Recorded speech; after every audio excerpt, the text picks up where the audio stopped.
மிகப்பெரிய funding agency எது அப்படின்னு சொன்னா நம்முடைய திருச்சபை நிறுவனங்கள். RSS கிடையாது. உலகம் முழுவதும் பாதிக்கப்படுகின்ற, துன்புறுத்தப்படுகின்ற மக்கள் பக்கம் திரு அவை நிற்கிறதா என்பது ஒரு கேள்விக்குறியாகத்தான் இருக்கிறது. உலகம் முழுவதும் ஆதிக்கம் செலுத்துகிற ஒரு திருச்சபையால் இந்த சாமிக்கு ஒரு ஸ்டா கொடுக்க முடியவில்லை. எல்லா சபைகளும் கார்ப்பரேட்டாக மாறி போய்விட்டது.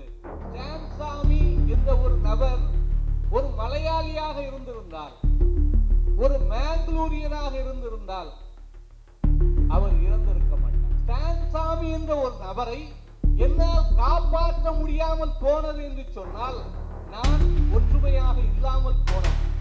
நான் சாதி என்ற பெயரிலே நான் ஒற்றுமையாக வாழாமல் போனதனால் இன்றைக்கு நான் அவரை இழந்து நிற்கின்றேன். RSS வந்துவிடும், இந்துத்துவா வந்துவிடும் என்று சொல்லுகிறார்களே, இதற்கு மாற்று என்ன? அன்பு தந்தை சகாயராஜ் சொல்வது போல இதுக்கு மாற்று திராவிடம் அல்ல, ஆரியமும் அல்ல, இன தேசிய விடுதலை மட்டும்தான். இந்த நாட்டில் பெண்ணடிமைத்தனம் ஒழிந்தது என்று சொன்னால், அல்லது இந்த நாட்டில் நோய் நொடிகள் ஒழிந்தது என்று சொன்னால், இந்த நாட்டில் மூட பழக்க வழக்கம் ஒழிந்தது என்று சொன்னால், இந்த நாட்டில் கல்வி வந்தது என்று சொன்னால், அத்தனைக்கும் காரணம் கிறிஸ்தவர்கள். மறந்துவிடக் கூடாது. உண்மையை பேசு, உறக்க பேசு, உறுதியாக பேசு, அதை இறுதி வரை பேசு. அன்புக்குரியவர்களே, சாமியினுடைய நினைவை போற்றும் வகையிலே அவரை போல நாம் ஒவ்வொருவரும் மாற வேண்டும் என்ற ஒரு எண்ணத்தை விதைக்க வேண்டும் என்ற நோக்கத்திலே தமிழர் தேசிய கிறிஸ்தவர் இயக்கம் கடந்த 3 ஆண்டுகளாக இந்நிகழ்வை நடத்தி கொண்டிருக்கிறது. இந்நிகழ்விலே நாங்கள் சாமி அவர்களை வருகின்ற தலைமுறை நினைவுபடுத்துவதற்கும், அவரை போல இந்த சமூகத்திற்கு தன்னை அர்ப்பணிப்பதற்குமான ஒரு உந்துதலை உருவாக்க வேண்டும் என்பதற்காகத்தான் இந்நிகழ்வை நாங்கள் நடத்தி கொண்டிருக்கிறோம். இந்த ஒவ்வொரு ஆண்டும் அவர் பெயரிலே நாங்கள் ஒரு விருது ஒன்றை வழங்குகின்றோம். யார் யாரெல்லாம் சமூகத்திற்காக தங்களை அர்ப்பணித்து உழைத்தார்களோ அவர்களுக்காக நாங்கள் இந்த விருதை வழங்கி கொண்டிருக்கிறோம். முதல் ஆண்டிலே நாங்கள் இந்த விருதை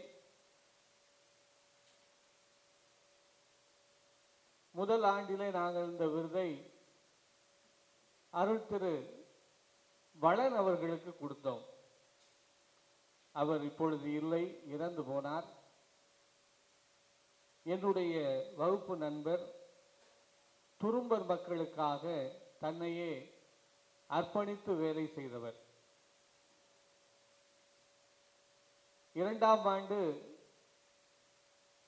நாகர்கோவில் கோட்டார் மறை மாவட்டத்திலே பங்கு பேரவையினரால் கொல்லப்பட்ட அன்புக்குரிய சகோதரர் சேவியர் அவர்களுக்கு நாங்கள் அவருடைய குடும்பத்தாருக்கு இந்த விருதை வழங்கினோம். இந்த ஆண்டு மக்களுக்காக தங்களை கையளித்து உழைத்த அருள் தந்தையர் அன்பு தந்தை மலைசாமி என்று நாம் அன்போடு அழைக்கின்ற அந்தோணி சாமி அவர்களுக்கும், அன்பு தந்தை செபாஸ்டின் அவர்களுக்கும் இந்த விருதை வழங்கலாம் என்று சொல்லி நாங்கள் முடிவெடுத்து இன்றைக்கு இந்த நிகழ்வு நடந்து கொண்டிருக்கிறது. அன்புக்குரியவர்களே, இவர்களை நாங்கள் எதற்காக தேர்ந்தெடுத்தோம், ஏன் இவர்களை நாங்கள் தேர்ந்தெடுத்தோம் என்பதை இந்த நேரத்திலே உங்களுக்கு நான் சொல்ல கடமைப்பட்டிருக்கிறேன். நான் குருமானவராக படிக்கின்ற காலத்திலிருந்தே எனக்கு இந்த இரண்டு தந்தையரையும் தெரியும். ஏனென்றால் குறிப்பாக ஜவ்வாது மலையில் மலைசாமி என்று அழைக்கப்பட்ட அவரோடு சேர்ந்து அந்த மலையிலே ஒரு வாரம் தங்கியிருந்து நானும் பணியாற்றியவன். ஃபாதர் ஆண்ட்ரூ என்று சொல்லி இப்பொழுது திருப்பத்தூர் கல்லூரியிலே அவர் இருக்கிறார். அவரும் நாங்கள் ஒரு 5 பேர் ஒரு வாரம் அங்கே போய் தங்கி படித்தோம், அங்கே பணி செய்தோம். நான் அப்பொழுது பூந்தமல்லி குறுமிடத்திலே படித்து கொண்டிருந்தேன். அதிலிருந்தே அவருடைய நட்பும் உறவும் எனக்கு கிடைத்தது. அவர் அந்த பணிகளை முடித்து சென்னைக்கு வந்து இங்கே தங்கியிருந்த காலத்திலெல்லாம் ஒவ்வொரு நேரமும் அவர் வழக்கறிஞராகவும் பணியாற்றினார். ஒவ்வொரு நேரமும் வருகிற சென்னைக்கு வரும்போதெல்லாம் நான் அவரை சந்திப்பேன்.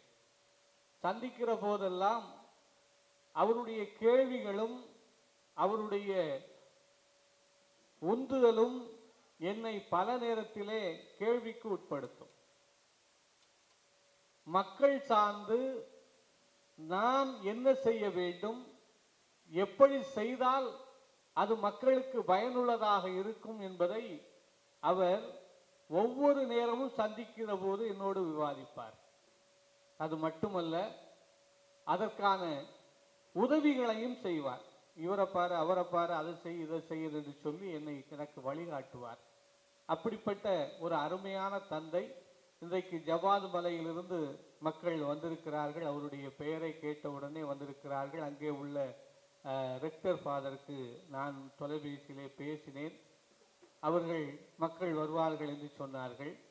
அதனால் அவருடைய பணி இன்றைக்கு ஜவ்வாது மலை முழுவதும் ஓங்கி ஒலித்து கொண்டிருக்கிறது என்பதிலே எந்த மாற்று கருத்தும் இல்லை. அவர் மட்டுமல்ல, அவரை சார்ந்து இன்றைக்கு பல தலைவர்களை அவர் உருவாக்கி விட்டிருக்கிறார். அது உங்கள் கண் முன்பாக நிறைய பேர் வந்திருக்கிறார்கள், இன்னும் நிறைய பேர் வெளியிலே இருக்கிறார்கள். அதனால் அந்தோணிசாமி என்ற மலைசாமி எங்களுக்கெல்லாம் ஒரு எடுத்துக்காட்டு.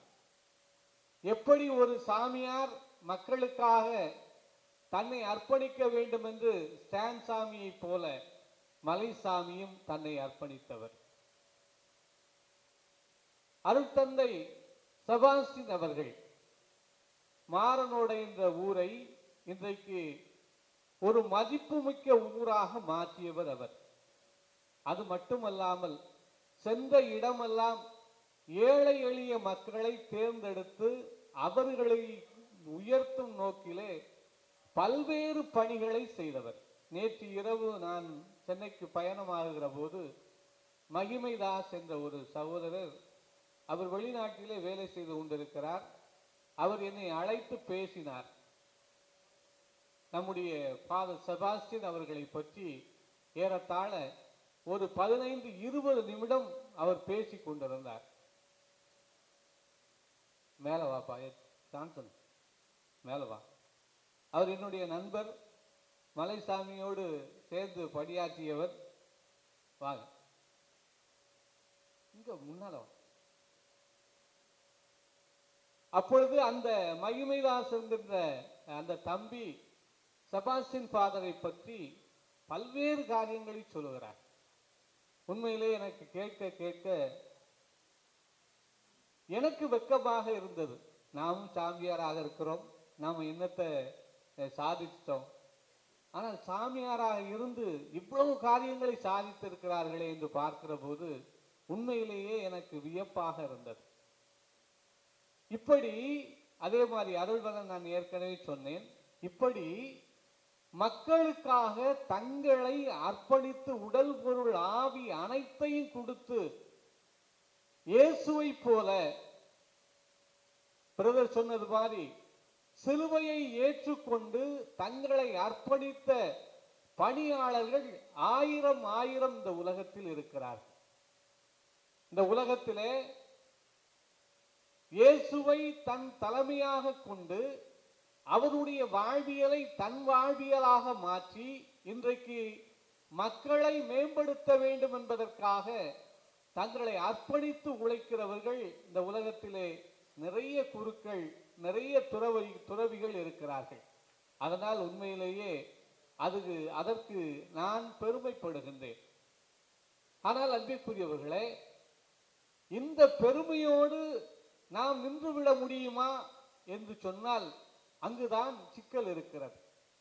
நான் பெருமைப்படுவதிலே எனக்கு மகிழ்ச்சி, அதிலே எனக்கு மாற்று கருத்து இல்லை.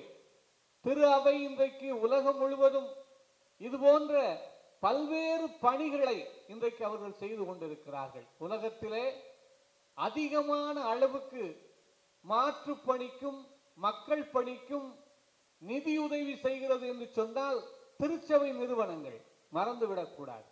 உலகத்தில் இருக்கிற மிகப்பெரிய ஃபண்டிங் ஏஜென்சி எது அப்படின்னு சொன்னா நம்முடைய திருச்சபை நிறுவனங்கள். ஆர்எஸ்எஸ் கிடையாது. நீங்க நல்லா புரிஞ்சுக்கணும். ஆர்எஸ்எஸ்க்கு இன்றைக்கு உலகம் முழுவதும் ஃபண்டிங் ஏஜென்சி இருக்கிறாங்க. நம்ம கிட்ட ஃபண்ட் வாங்கி அவன் இன்னைக்கு ஆர்எஸ்எஸ் வளர்க்கிறான். ஐரோப்பால உள்ளவனுக்கு நான் கலாச்சாரத்தை வளர்க்க போறேன், இந்தியாவில் கலாச்சாரத்தை வளர்க்க போறேன், இந்தியாவில் மக்களுக்கு நான் நாகரிகத்தை சொல்லி கொடுக்க போறோம்னு அவன் ஃபண்ட் வாங்குறான். யார்கிட்ட? நம்ம கிட்ட வாங்குறான், நம்ம ஏஜென்சியில வாங்குறான், நமக்கு கொடுக்க மாட்டேங்கிறான். அது ஒரு பக்கம். அப்படி அவர்கள் ஃபண்ட் வாங்கி அவர்கள் இன்றைக்கு வேற ஒரு வேலைக்கு பயன்படுத்துகிறார்கள். ஆனால் உலகம் முழுவதும் மாந்தநேய செயல்களுக்காக ஃபண்டிங் ஏஜென்சி யார் என்று சொன்னால் கிறிஸ்தவர்கள் தான். அப்படி ஒரு பெருமை மிக்க ஒரு வரலாற்றை நாம் கொண்டிருந்தாலும் கூட அன்பிற்குரியவர்களே, இன்றைக்கு உலகம் முழுவதும் பாதிக்கப்படுகின்ற, துன்புறுத்தப்படுகின்ற மக்கள் பக்கம் திரு அவை நிற்கிறதா என்பது ஒரு கேள்விக்குறியாகத்தான் இருக்கிறது. நான் ஏற்கனவே உங்களுக்கு சொன்னேன், திரு அவை எப்படியெல்லாம் நன்மை செய்திருக்கிறது என்பதை நான் உங்களுக்கு சொன்னேன். அந்த நன்மைகள் எப்படி நடந்திருக்கிறது? ஏதோ ஒரு ஸ்டான் சாமியால், ஏதோ ஒரு மலை சாமியால், ஏதோ ஒரு அருள்பலனால், ஏதோ ஒரு சபாஸ்டின், இது போன்ற தனித்தனி நபர்களால் தான் அது நடந்திருக்கிறது. திருச்சபை என்ற அமைப்பு ஒட்டுமொத்தமாக மக்களுக்காக நின்றிருக்கிறதா என்று கேட்டால் அங்கு கேள்விக்குறிதான் வருகிறது.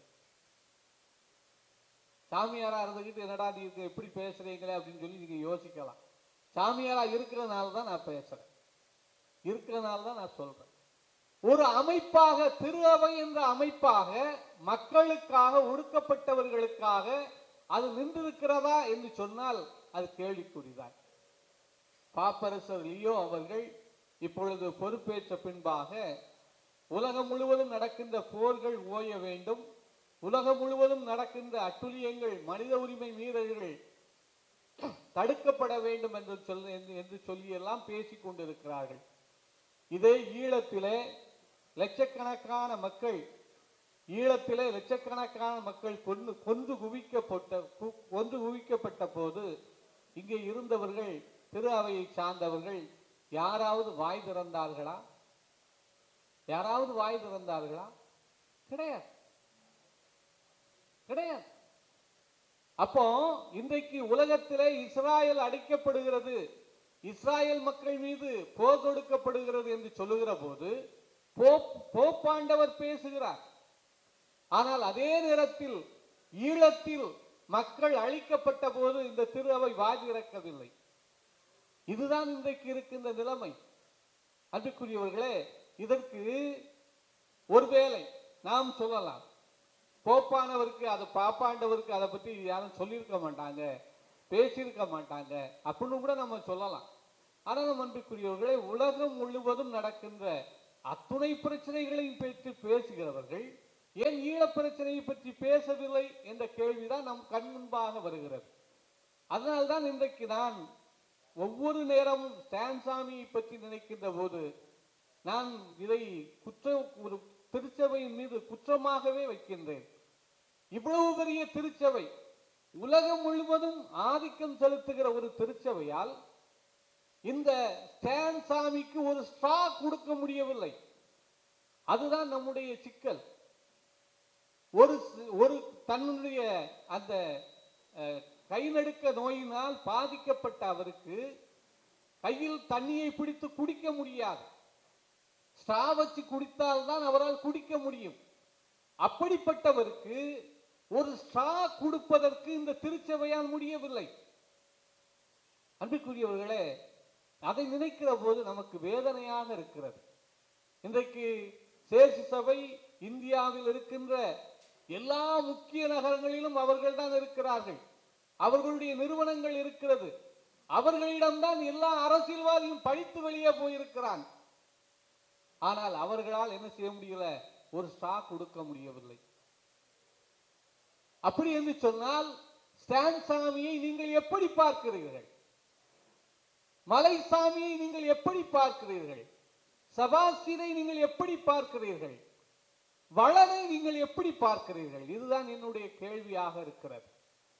மக்களுக்காக யார் ஒருவர் தங்களை அர்ப்பணித்து உழைக்கிறார்களோ, மக்களுக்காக யார் ஒருவர் தங்கள் வாழ்க்கையை அர்ப்பணம் செய்கிறார்களோ, அவர்களை எல்லாம் நீங்கள் எப்படி பார்க்கிறீங்க?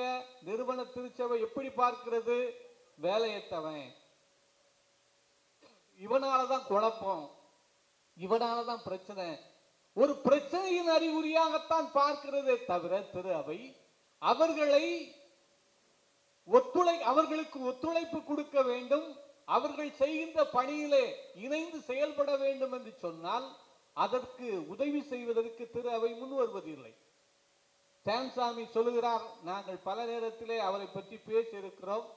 அவரை ஒரு தடவை அவருடைய நண்பர்கள் எல்லாம் பார்த்து பேசுகிற போது, நீங்கள் மதுரை மறை மாநிலத்துக்கு வந்துடலாமே, நம்ம ப்ராவின்ஸ் தானே, இங்க வந்து நம்ம வேலை செய்யலாமே அப்படின்னு சொல்லுகிற போது அவர் சொன்னதாக சொன்னார்கள். எனக்கு அது அவர் சொன்னாரா இல்லையான்னு எனக்கு தெரியாது. ஆனால் அவர்கள் சொன்னதாக சொன்னார்கள். இந்தியாவில் அதிலும் குறிப்பாக சேசு சபை மட்டுமல்ல, எல்லா சபைகளும் கார்ப்பரேட்டாக மாறி போய்விட்டது. அந்த கார்ப்பரேட்டில் நான் வந்து வேலை செய்வதற்கு எனக்கு மனம் இல்லை என்று அவர் சொன்னதாக சொன்னார். இன்றைக்கு திரு அவை என்பது கார்ப்பரேட்டாகத்தான் மாறி போய் நிற்கிறது. அதனால்தான் இன்றைக்குரியவர்களே, அடிநிலையில் இருக்கிற மக்களுக்கு அவர்களுடைய உரிமை வாழ்வை அவர்களுக்கு கொடுக்க வேண்டும் என்பதற்காகவும், அதே நேரத்தில் அவர்களுக்கான விடுதலை அரசியலை முன்னெடுக்க வேண்டும் என்று வருகிற போது திரு அவை முன் வருவதற்கு மிக மிக தயங்குகிறது. இதில் நான் முக்கியமாக குறிப்பிட வேண்டிய ஒரு விடயம் என்னவென்றால், ஏன் ஸ்டான் சாமி என்ற ஒரு நபர் ஒரு மலையாளியாக இருந்திருந்தால், ஒரு மேங்களூரியனாக இருந்திருந்தால் அவர் இறந்திருக்க மாட்டார். எப்படி அப்படின்னு நீங்க கேட்கலாம், எப்படி அப்படின்ட்டு. ஏனென்றால் இன்றைக்கு இந்திய திரு அவையை முழுமையாக ஆட்கொண்டு இந்திய திரு அவையின் தலைமை பீடத்தில் அனைத்திலும் இருப்பவர்கள் மலையாளிகள், மேங்களூரியன். அவங்கள யாராவது ஒருத்தர் அந்த இடத்துக்கு போயிருந்தா, அந்த நிலைமைக்கு போயிருந்தா, கட்டாயமாக அவர்கள் ஜெயிலில் இருந்து விடுவிக்கப்பட்டிருப்பார்கள். ஆனால் இந்த ஸ்டான் சாமிங்கிற ஒருவர், அவர் தமிழர், அவரை காப்பாற்றுவதற்கு இந்த தமிழ்நாட்டில் யாரும் கிடையாது.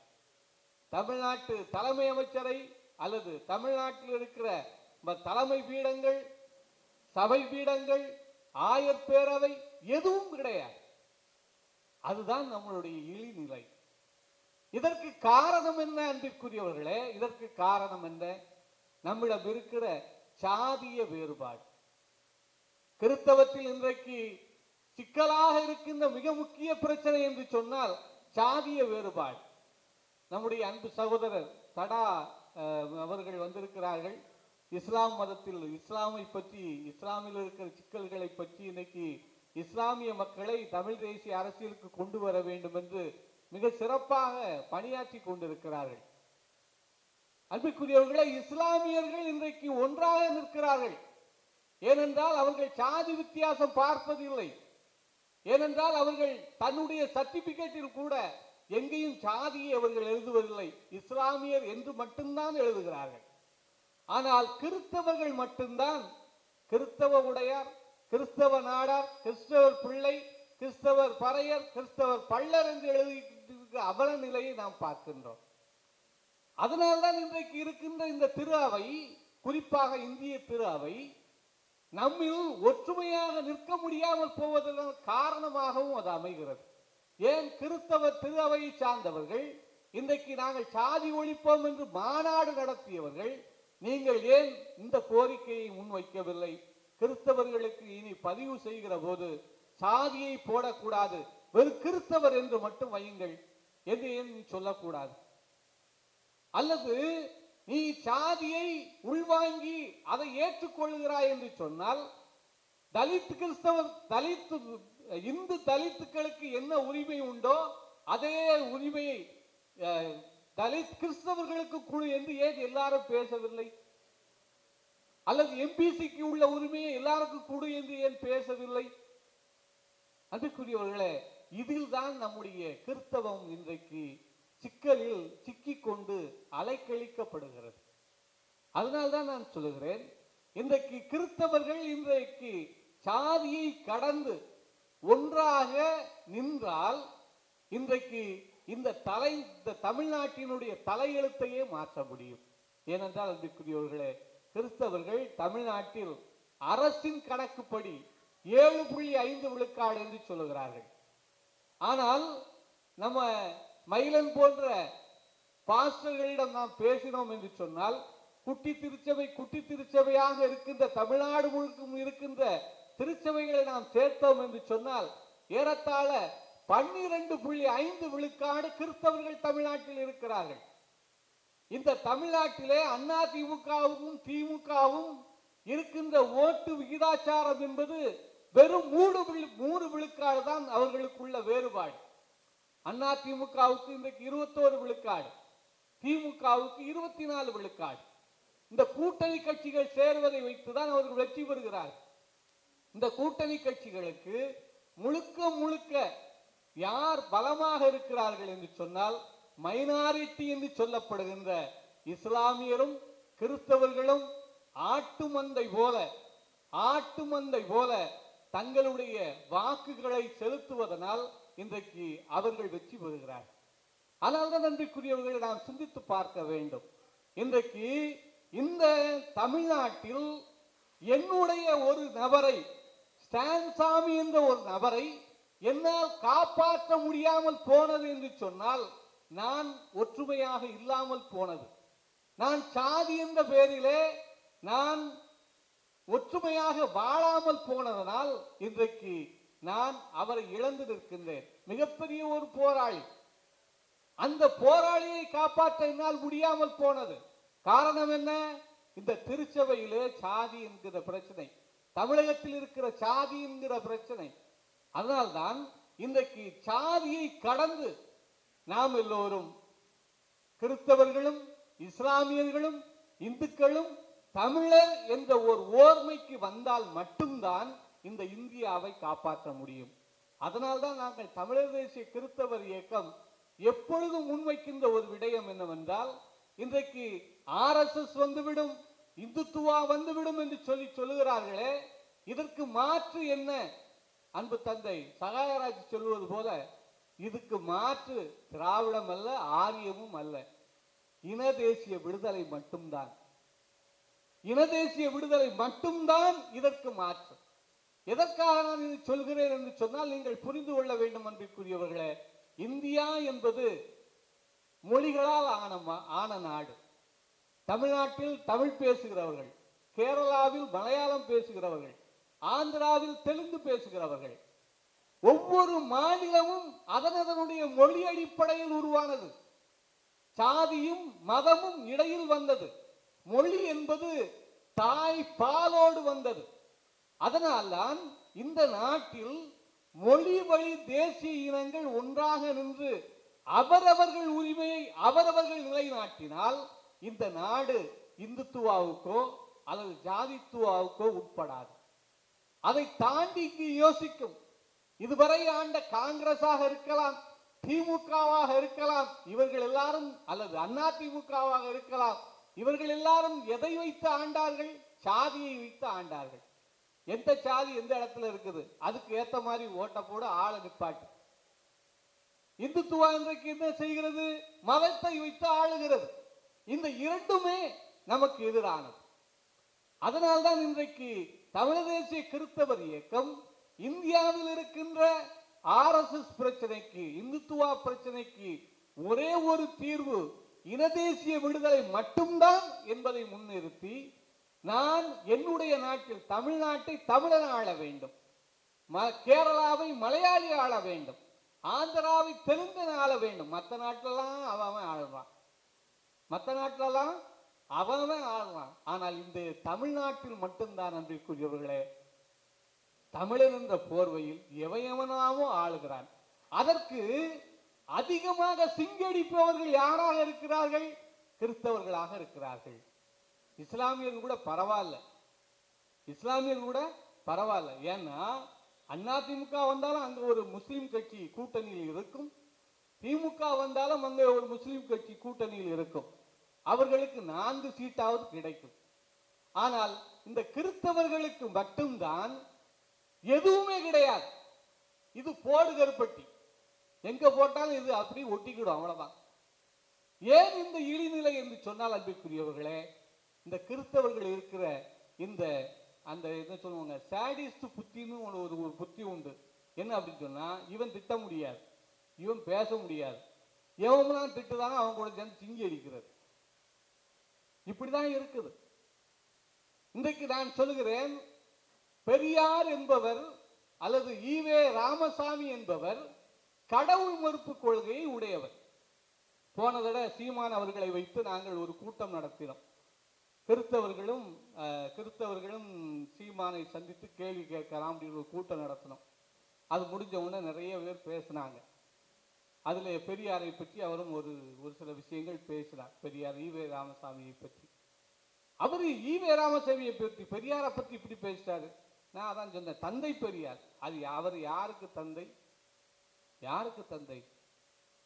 உனக்கு தந்தையா? இல்ல. பிற எப்படி அவர் தந்தை ஆனாரு? அப்படிதான் எல்லாரும் சொல்றாங்க. நீ எதுக்கு அப்போ சொல்ற? இல்ல, அவர் வந்த பிறகுதான் நம்ம நாட்டுல மறுமலர்ச்சி வந்தது.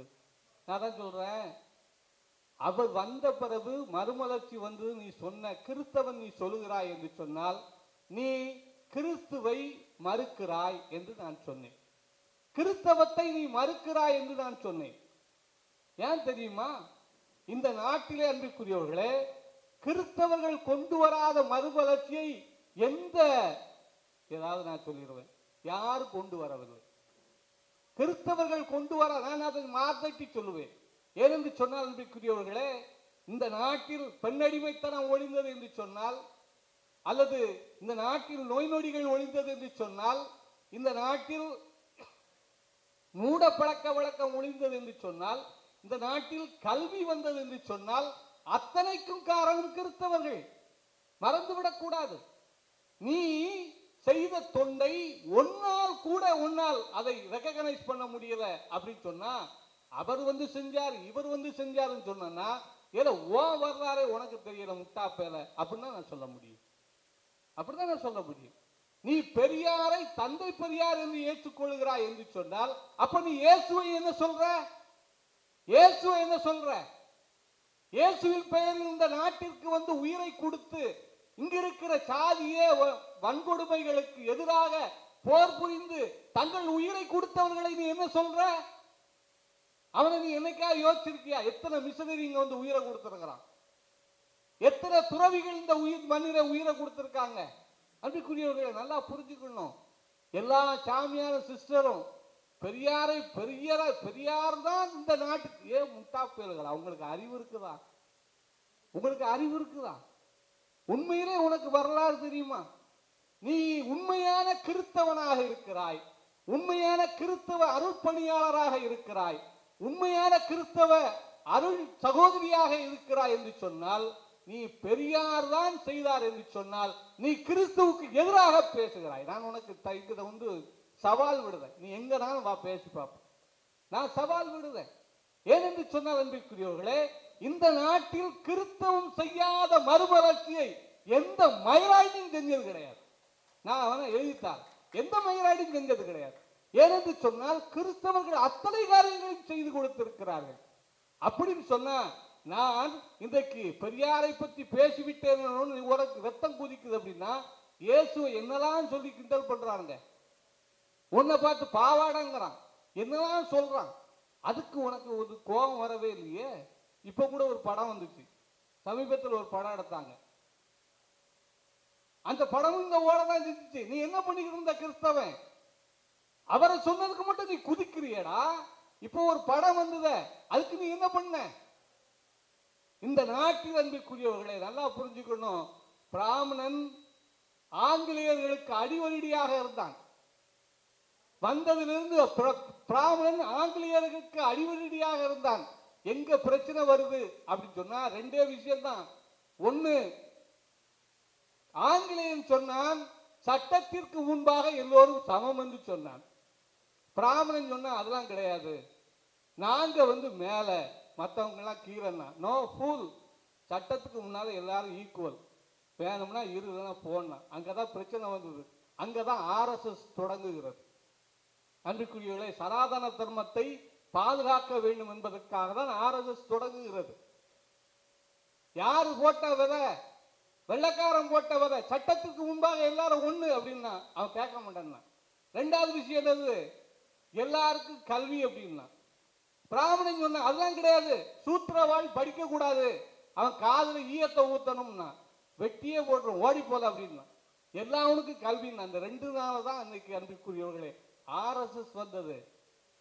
RSS பிறப்பதற்கு காரணமே அதுதான். அதனால் இந்த இந்தியாவில் அன்பிற்குரியவர்களே சமத்துவத்தையும் சகோதரத்துவத்தையும் மாந்தநேயத்தையும் பகுத்தறிவையும் கற்றுக் கொடுத்தவர்கள் கிறிஸ்தவர்கள்.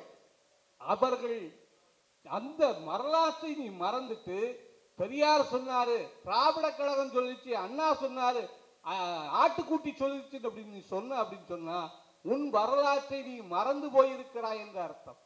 அதனால்தான் அன்பிற்குரியவர்களே இந்த அரசியல் ஓர்மை என்பது இன்றைக்கு எம்மை போன்று, ஸ்டான்சாமியை போன்று, மலைசாமியை போன்று, ஃபாதர் செபாஸ்டினை போன்று, அருள்வனையை போன்று எத்தனையோ பணியாளர்கள், எத்தனையோ துறவிகள் இதற்காக தங்களுடைய உடல் பொருள் ஆவியை கொடுத்து உழைக்கிறார்கள். அவர்களை கண்டுகொள்ள வேண்டும். அவர்கள் செய்கிற பணியோடு நாமும் இணைந்து செய்ய வேண்டும். அப்பொழுதுதான் இந்த நிறுவன திரு அவையை நாம் விழிப்புணர்வுக்கு கொண்டு வர முடியும் என்பதற்கான ஒரு அழைப்பாகத்தான் இந்த நாளை நாங்கள் பார்க்கின்றோம். அதனால்தான் அன்பிற்குரியவர்களே கிறிஸ்தவர்களாகிய நாம் இன்றைக்கு இந்த நிகழ்வை நிகழ்த்தி கொண்டிருக்கிறோம் என்று சொன்னால் நாம் எல்லோரும் ஒன்றை மறந்து விடக்கூடாது. அருகூர்ந்து கவனியுங்கள். இந்த நாடு, குறிப்பாக இந்திய நாடு இந்த இந்துத்துவாவிலிருந்து விடுதலை பெற வேண்டும் என்று சொன்னால் இனதேசிய அரசியலால் மட்டும்தான் விடுதலை பெற முடியும். அந்த இனதேசிய அரசியலை யார் யார் அந்தந்த மாநிலத்தில் முன்னெடுக்கிறார்களோ அவர்களோடு இந்த திரு அவை கைகோர்த்து நிற்க வேண்டும் என்பதுதான் நம்முடைய அழைப்பாக இருக்கிறது. அதனால்தான் அன்பிற்குரியவர்களை இந்த நேரத்திலே தமிழக ஆயர் பேரவை, இந்திய ஆயர் பேரவை, தமிழகத்தில் அல்லது இந்தியாவில் இருக்கிற அனைத்து திரு அவைகளுக்கும், அனைத்து சபைகளுக்கும் நான் அன்பான ஒரு வேண்டுகோளை ஐயா நம்முடைய ஃபாதர் ஸ்டான்சாமி பெயரிலே, நம்முடைய தந்தை மலைசாமி பெயரிலே, நம்முடைய தந்தை செபாஸ்டின் பேரிலே, நம்முடைய தந்தை வளன் பேரிலே நான் ஒரு அன்பான வேண்டுகோளை இந்த நேரத்திலே உங்கள் அனைவரின் சார்பாக நான் வைக்கின்றேன். இந்த இந்தியாவில் இருக்கிற திரு அவை, இந்திய திரு அவை இனதேசிய அரசியலுக்கான முன்னெடுப்புகளில் எல்லா தளங்களிலும் அவர்கள் தன்னை இணைத்துக் கொள்ள வேண்டும். அது மட்டும்தான் இந்த நாட்டிலே இந்துத்துவாவை விரட்டும் விரட்டும் விரட்டும். அதற்கான காரியத்தை இந்த திரு அவை எடுக்க வேண்டும் என்பதை அதுபோன்று கேட்டுக்கொண்டு ஆயர் பேரவையினர், அருள் சகோதரர்கள், அருள் சகோதரிகள், துறவிகள், சபை தலைவர்கள், மேய்ப்பர்கள், மூப்பர்கள், போதகர்கள் எல்லோரும் அருள் கூர்ந்து இதை செய்வதற்காக நாம் ஒன்றிணைவோம், வென்று காட்டுவோம். வெற்றி நமதே. நன்றி.